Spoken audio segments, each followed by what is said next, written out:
Magandang araw mga kaibiyang. Lumabas ako ng bahay. Oh, napakainit pa oh. Alas 4 pa. Maghanap ako ng magugulay. May mga manok din dito nag-aabang ng mga laglag.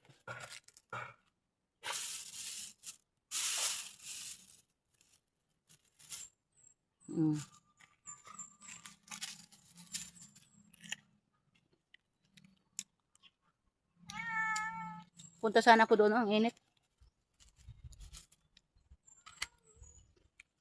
Pero okay naman yung init niya kasi may hangin. Punta na ako doon. Naghanap kasi ako ng gusto ko ng malunggay. Doon kasi sa dulo yung malunggay namin. Ang init.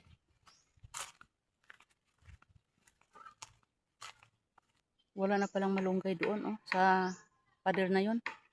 Nakahilira yung malunggay namin dyan. Yun pala yung kinuha ng buyer. Isang araw kinuha. Ang init-init. Saglit lang ako naglakad. Nakakahingal na. Tingnan ko doon sa kabila. Ay, nag-agawan yung mga manok sa mga laglag na makupa. Nanguha kasi ako. Ayan o. Punta ko doon sa kabila. Pahinga muna. Napakainit.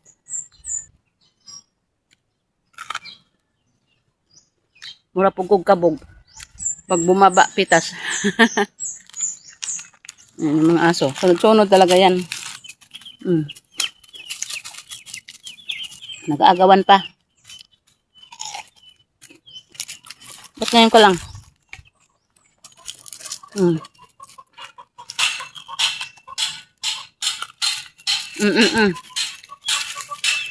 Okay mag-agawan.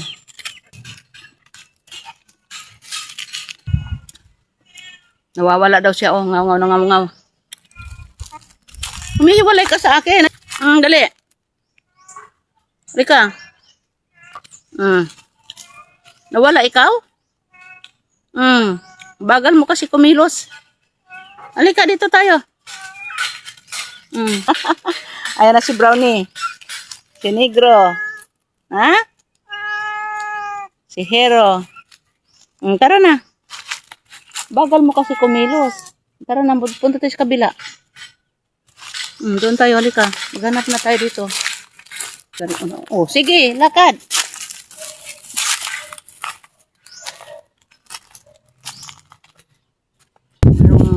Merong puno ng malunggay dito. Napanot man. May masimot. Ito. Oh. Baliin ko na lang. Sana madagdagan. Nakita ko malunggay dito.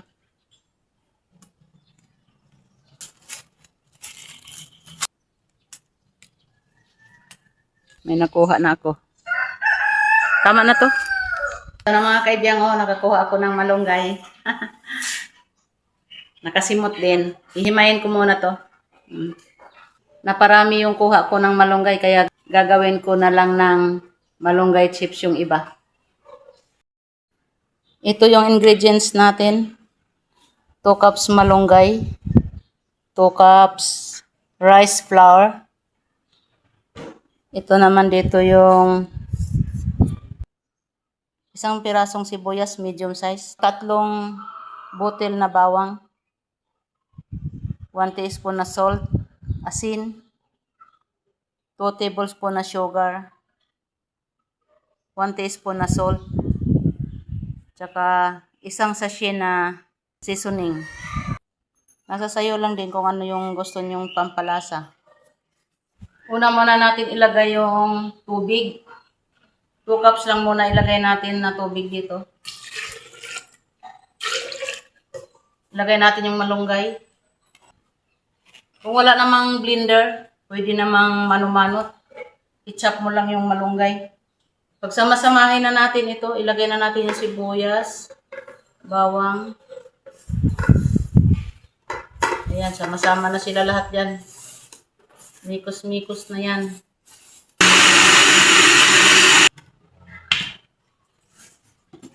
Pino na yung malunggay. Transfer na natin dito sa bowl. Unti-unti na natin paglagay itong rice flour. Ito na mga kaibiyang, oh. Dapat ganito ang consistency niya. Kaya yung tubig, unti-unti lang paglagay para hindi siya mag-over sa tubig ba. Ayan mga kaibiyang, dito lang kami sa baba magsalang sa Kalandi Kahoy. I-steam muna natin to. Pakita ko lang sa inyo kung paano siya i-steam. Lanyera lang yung pag-steama natin. Wala naman tayong pan. Ganito na mga kaibiyang yung magiging resulta niya, oh, ganyan. I-steam mo lang ng mga 5 minutes. O, ito na mga kaibiyang, oh. Natapos ko na pag-steam. Yung gamit ko lang lyanera. Pero kung ano yung available sa inyo, kahit ano naman, pwede yung pan na mga square, pwede rectangular. Ganito lang siya dapat kanipis. Ganyan, oh. Ilagay ko lang muna ito sa ref, sa fridge lang para mag-firm lang yung texture nila para madali silang hiwain. Kaya bukas maibilad ko na ito. Oh, ito yung harap. Ito naman yung likod. Maganda hiwain pag galing sa ref kasi ano siya, oh. Hindi na siya madikit. Pag bagong luto kasi madikit.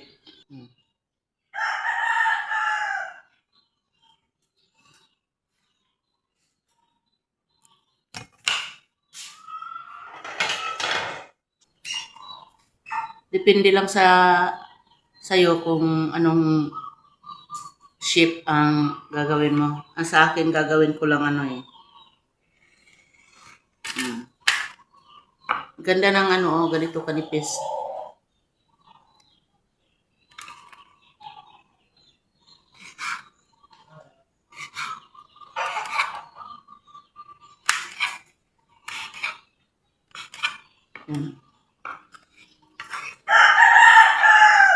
Gagawin ko lang ganito, oh. Ito yung pangporma ng chicharon. Medyo malaki.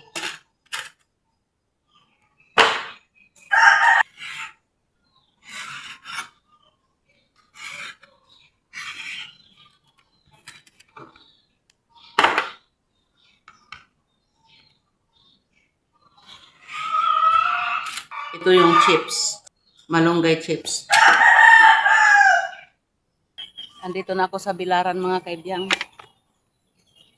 Pinunahan ko na si Araw. Habang malilim pa dito, ilalatag ko na.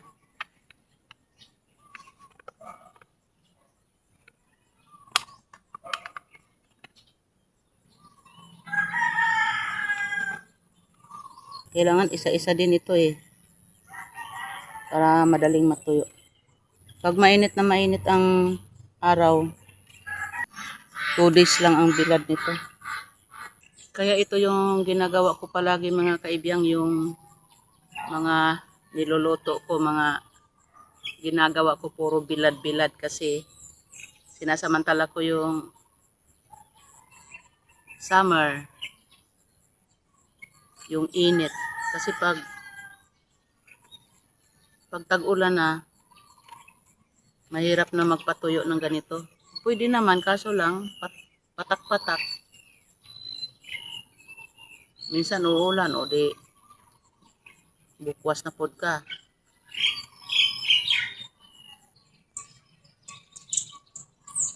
Unang araw ngayon sa pagbilad. Pakita ko sa inyo kung ano itsura. Ayan ang mga kaibiyang.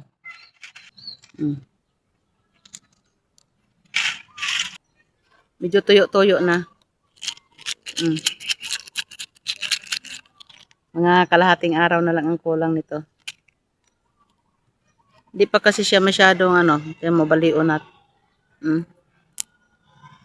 hindi pa siya diretsong mababali. Hindi pa siya masyado tuyo yung sa loob. Pag yung tuyo na yan siya, talagang ano na yan. Oh, maghihiwalay na agad yan. Hindi pa eh. Kulang pa, mga kalahating araw.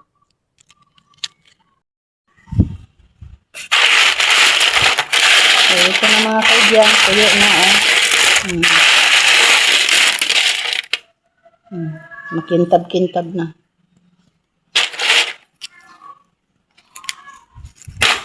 Tsaka ano siya, pag tuyo na, ayan. Oh, ayun, nalagpot. Ano talaga, ayan oh. Yan ang eksaktong tuyo. Magluluto na tayo mga kaibigan.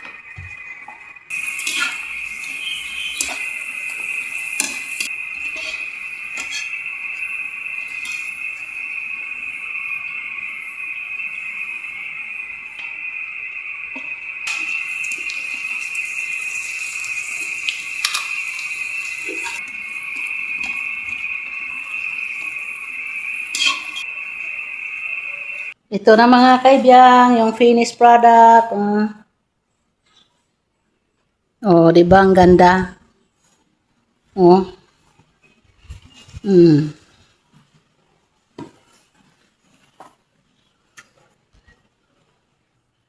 Unahin natin pagtikim yung chicharon. Ang sausawan ko lang dito mga kaibigan, suka, tsaka bawang, tsaka sibuyas, kunting paminta. Pwede naman lagyan ng sili kung gusto nyo maanghang. Pero ako ayaw ko ng maanghang. Naririnig nyo, napakalutong.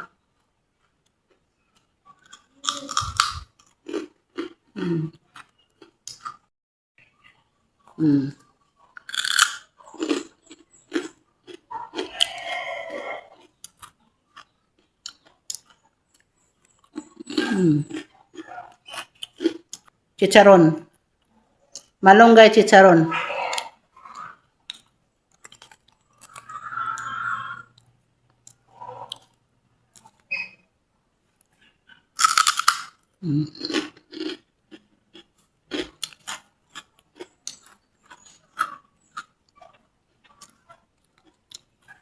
Walang pinagkaiba sa chicharon baboy. Yung pala malunggay lang.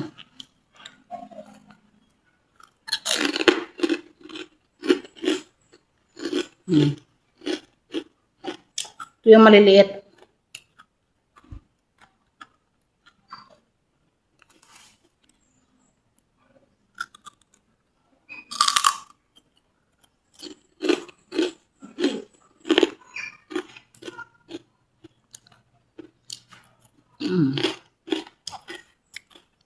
Pwede pang pulutan, pwede pang merienda. O nanood ka ng TV. Habang nanood ka ng TV, nguya-nguya ka ng chicharon.